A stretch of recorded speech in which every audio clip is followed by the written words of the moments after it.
connection na ito. At merong acceptance, may pagtanggap. Kasi dito ngayon contentment eh. Dito ka magiging masaya. Kahit paano man, ang pwedeng iba to sa'yo na sorpresa, balita, impormasyon, kung andito yung pagmamahal, parang andito at andito pa rin yung paglaban para sa inyong Scorpio. Pero Scorpio, ano man ang pwedeng iba to sa inyo ng universe bago pa man matapos ang taong ito, 2023. Ang mahalaga ay yung katotohanan sa'yo. Or sa katotohanan pwedeng umangat na ito, ay mahalaga na iba to sa'yo. I mean, mabuti na yung alam mo.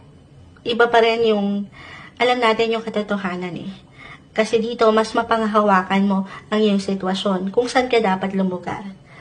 Okay? At least, alam mo ang totoo. O nalaman or malalaman mo ang totoo. Okay?